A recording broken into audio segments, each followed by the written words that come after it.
Hello and welcome to foodoffensive.com's weekly video broadcast. We have officially made it over the New Year's resolution hump.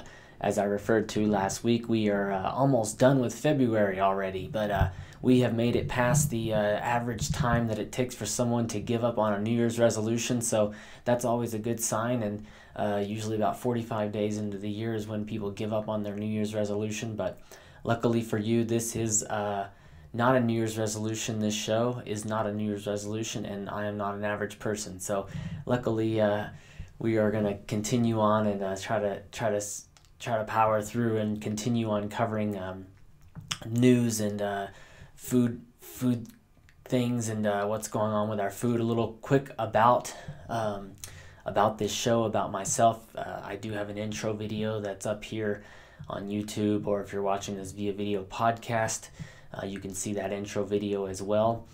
That was shot in the beginning of January. But I am a graduate of the Culinary Institute of America, and graduated there in 2001, and I have lived all over and worked all over the U.S. and abroad as well. I've lived internationally, and so it wasn't until a few years ago that I really realized that there are some wild things going on, and when I'm serving food, you generally in the past just thought about how it was going to taste, how it's going to look, and how the customer is going to enjoy it in those ways. Well, in the last few years, I have woken up to some things that are going on that's inside of our food, the way that our food is grown, the food itself, the genetic makeup of the food, and that's what I've been covering. If you've been following these videos, that's what I've been covering. So thank you for joining me. I want to thank all those who have subscribed to the YouTube channel, who've given some feedback, and who've just said they really appreciate these videos and speaking out on it. So this is my attempt to give you tools to bring about awareness and action to what is going on in our food. That's right, this is foodoffensive.com coming at you from the front lines of our food supply. If you watched last week, we finished up on a two-part series on GM soy, and we covered the dangers of non-GMO soy. And we've been doing a series of special reports this year. At the beginning of this year, we started this show and this weekly broadcast. We've been doing a series of special reports on GMOs. And to move on to this week, what is in store for this week? Well, we're going to look at a top news story. It's a big one. And we're going to look at also the 6th installment on a series of special reports on GMO. And these little special reports we've been doing have been several weeks of the what, the where, the how, and the why of GMO, and what products are genetically modified. It's not just plants, though. It's animals, too. And later on, we'll look at the effects on the environment. We've done a little bit of that already, but we might do one show that's just that. And we're going to look at, continue to look at health risks when we look at each genetically modified crop. And then we're going to look later on at the end how to read labels, and then finally what we can do. Last week you saw what we can, what happens when we take action, and the positive outcome that we can have. I try not to point out all the negative, and try to look at some positive things too, to say we can do this, we can beat this, and we can defeat this, and there is hope in our food supply. So current news, this is actually from my neck of the woods, here in Colorado. This is from Boulder, Colorado, and the article is titled Boulder, Colorado bans the growing of GMO crops. Now this is Dr. Mercola wrote this. This is a Mercola.com article, and I'll be reading from that. A lot of people have picked it up, of course. A lot of blogs and food, other food blogs and things have picked it up, but this is from Boulder, Colorado. I used to work in Boulder for a short time. I commuted up there from Littleton, and anyone that knows lives in Colorado or knows about Boulder, it's if you move into Boulder and either yourself or someone wants to be a certified hippie, then that's where you generally go. That's just kind of the stereotype that it's been that it's been coined as, and a lot of people live more naturally there and drive around their little hybrid cars and things like that. But I noticed something. It seems to be, for some people, a trendy thing, because it's almost like they just do it to be trendy. And it really, this article has really backed it up, because the fact that this is supposed to be kind of a, all natural, healthy, eco-friendly, green type city, and the people that, a lot of the people that live there are of that same mind. But the problem is, when all around you they're growing genetically modified crops, how is that sustainable? How is that eco-friendly?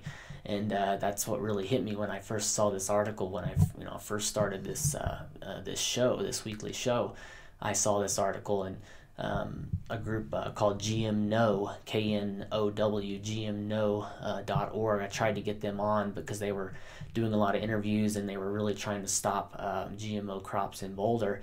I tried to get them on, but they were busy with various things of the vote that they were going to take part in, trying to get the word out to Boulder residents. So I didn't get to have them on, but the good news is that we've won, and this article talks about that. And so back in November of 2011, just a few months ago, about 250 Boulder County residents attended a public meeting to discuss the planting of GM, or genetically modified, crops on county-owned land. Their turnout, together with an anti-GMO recommendation from the country's Food and Agriculture Policy Council, led county officials to vote for a phase-out of genetically engineered crops on open space. This is a powerful testimony to the influence residents can have on their local regulations, and that's when they stand together for this cause, And you too can work together toward enacting such a phase out in your area as well. And so that's that article. I'm going to go on to read it, but I've kind of referred to the GMO.org and trying to get a hold of them, but it looks like they defeated that, and it's a wonderful win for Colorado and Coloradans that don't want to be affected by the GM crops. And so the article goes on to say, Boulder residents, county officials say no to GMOs. That's the next subtitle of this article. Boulder's Parks and Open Space Advisory Committee voted 5-4 in support of the Food and Agriculture Policy Council's recommendation to phase out the planting of GM crops on the county's open space. And this is what's alarming. Currently, about 16,000 acres of county-owned land are planted with genetically engineered corn. The new rule will mean these crops will be transitioned out in favor of traditional GMO-free farming practices. The area has been a hot spot for GMO debates since 2009, when local farmers wanted to plant genetically engineered sugar beets in the county. Following public outcry, county commissioners delayed the farmers' request. And since then, a local survey showed that 56% of Boulder County residents supported a ban on GM crops, and now their voices have been heard. As reported by the Boulder Daily Camera, Parks and Open Space Advisory Committee member John Nebarger said, "There's the voters' side of this, and there's the farmers' side of this. I think we heard rather strongly that a lot of voters don't want to see GM crops." And of course, it's a huge deal for us as taxpayers to be paying for, in Boulder County, residents paying taxes, paying for something that they don't support. And this is a great win for those that wanted this out of there. And it looks like the majority of Boulder County residents wanted that. So it's a wonderful thing. And it looks like it just barely skimmed by with a 5-4 vote, but nevertheless, it's there. And it happened, so it's a great victory for us here in Colorado. But now this article goes on, and it has another little section that says Americans are already eating GM foods while other countries have banned them, and that's true. We're allowing them, but other countries have saw them for what they are and have kicked them out. But GM corn, soybeans, canola, and sugar beets, it goes on to say, have made their way into approximately 80% of current U.S. processed grocery store items, now that up to 90% of several U.S. grown crops are grown with genetically engineered seed. So if you live in the United States, you have most certainly already been exposed to GM foods. most likely a lot of them. So, for me, this is a huge issue. This is why I wanted to cover this this news piece that came out a couple weeks ago. But this issue right here, this genetically modified issue, this organic issue, and things associated with that is why I really started this weekly broadcast, this weekly video broadcast and show, and it's why I decided to tackle GMOs as the first series of special reports. I was thinking, what, I have the whole year planned out with 52 plus different episodes already planned out what we're going to do, and the GMO, I just chose that first because there are so many different issues, but GMO is at the top of it, and it's really gaining an awakening. So I just hope that through this show that people will see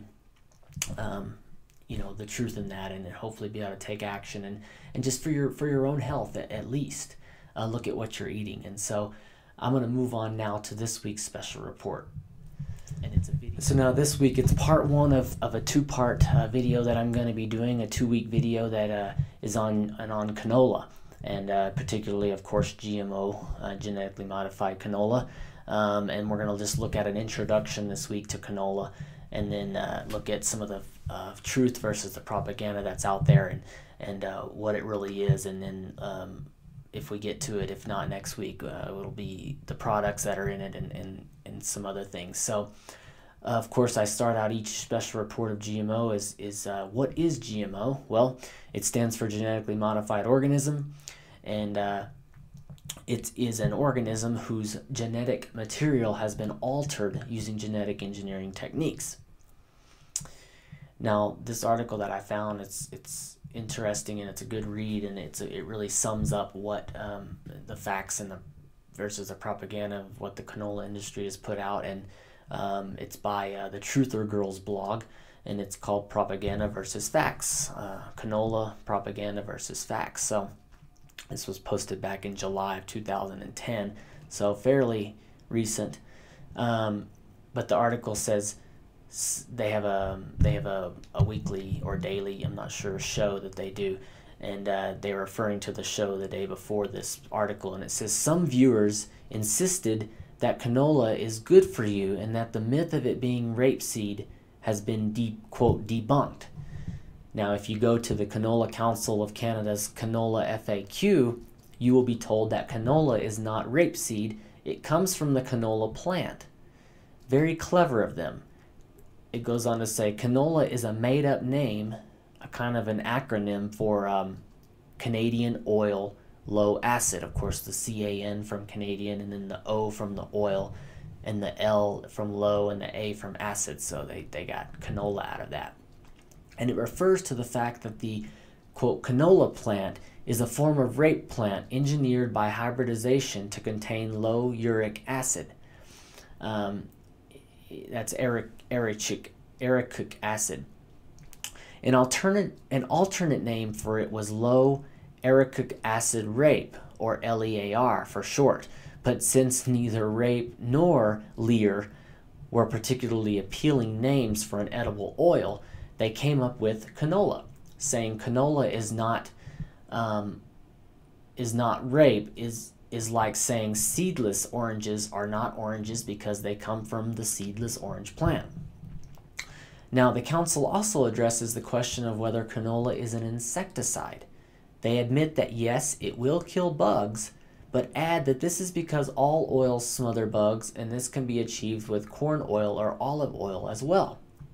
However, canola is actually listed as a pesticide on the EPA website, where it is also identified as a form of rape plant. So pretty much the EPA says that it's an insecticide and that it is a rape plant and it's from rapeseed. Well, it is described as an insect repellent, to be more precise. Scientists believe that canola oil repels insects by altering the outer layer of the leaf surface or by acting as an insect irritant. So it's not just a question of smothering bugs. Incidentally, corn and olive oils are not on the EPA pesticide list. So now you can see on your screen, you can see the canola as a pesticide fact sheet from EPA.gov website. So There it is right there. Finishing up with this article. It says, is canola genetically modified? This gets into what we're actually covering, and that's the GMO part of it. Is canola actually genetically modified? Well, this is where the double think kicks in. It says, yes, they admit 80% of canola is genetically modified, or GM. But even though the plant is GM, the oil is not. Huh? They explain that since only a protein has been modified and there is no protein in the oil is not genetically modified. So they're trying to get around it. And the article goes on to say that's the kind of, quote, substantially equivalent logic that got GM crops approved and into the food supply in the first place. These are just a few blatant examples of the disinfo and propaganda the canola industry is feeding us. So that article concludes there, and then it has some links, of course, to the EPA.gov site with the fact sheet on canola as a pesticide, and that I showed that on the screen. You can go to EPA.gov and find that. I have that link. As always, I try to link everything in the bottom of the YouTube video here, or if you're watching this on some other form, it'll be on the website, and it's in our own little document and link section. And then also, the information that they got from this article to post this article is at dldewey.com. He's an author and a columnist, and you can see more at that site, dldewey.com, and that's where he breaks down the facts of canola, and he uses actual scientific proof, and he uses articles and other sources, so it's actually backed up. So that concludes this week, part 1 of GMOs and GMO canola. Next week will be part 2, and we'll look at more at the deception behind canola, and also how canola easily infects non-GMO varieties, and also how farmers in Canada that want to grow non-GMO canola are attacked by Monsanto because their crops are being infected by seed that they didn't want. But Monsanto is claiming infringement and for infringement rights. So pretty interesting there. We'll show you a little video clip of that, of a Canadian farmer struggling with fighting against Monsanto. So in conclusion, we have podcasts up on the iTunes store. It's been approved and it's there. You can at least the first 4 or 6 episodes of the year are on there. And you can catch up on those. It has audio versions as well, not just the video. It has the audio as well. That way you can listen while you're on the go, and or at home on your computer in iTunes, however you do that. Foodoffensive.com. You can go there for articles and upcoming headlines and stories. Any special stuff that's coming up, I try to put there. A documents and source section is to come, and then also even more exciting news, I'm going to have a link up there as well with a little mini store, because we're going to start having t-shirts for sale, t-shirts that I've designed, kind of some wild ideas that I have going on in my head, and I have a long list of notes of several dozen different t-shirts, not all food related, but a lot of them are, and a lot of political designs and things like that, and some of my political views, but those will be available soon. You'll see those as soon as I'm wearing one on the upcoming video broadcast. I'll be wearing some of those and showing those off. But for now, hang in there. I'm just trying to get those together, and I would like to have a call out to any graphic designers that want to help get the word out. And if you just have some spare time or want to share in producing those and helping me get my designs actually drawn and on paper, or my ideas actually in a designed format, not just words that I want to portray. And then also for the video, weekly video, it takes a lot of time to make these. So if there's any videographers out there, any editors out there that want to be involved, maybe you're a student that needs material for an upcoming project and you just need to get the material to get the grade, and so you can edit it, and I'll provide the material so you can edit it. I spend about 20 hours a week trying to get information for each episode, and editing each episode, and then post-production and all of that, and filming it. So I really I'm trying to get those done and get it done in a timely manner. So anyone that's out there wants to help out, that would be wonderful to help get the word out, or maybe just start your own. I don't care. I want to get the word out, and this isn't about anything else but making sure that you know what you're eating and what's in our food supply, and how we can change that, and how we can vote with our dollars and buy things that may be a little more expensive, but they're a little bit better for us, and in the long run they're going to be more healthy for us. So, and if you have something you want to see covered, if something that I missed or something that I didn't get right, please let me know. Show tips at foodoffensive.com or foodoffensive@gmail.com, any of those email addresses. If you really want to get crazy and you want a foodoffensive.com email address, if you want to be Bob at foodoffensive.com, then feel free to let me know. I've got unlimited email names, so you can get an account there if you really are interested. But moving right along, this has been a foodoffensive.com weekly broadcast coming at you from the front lines of our food supply. Thanks for joining me.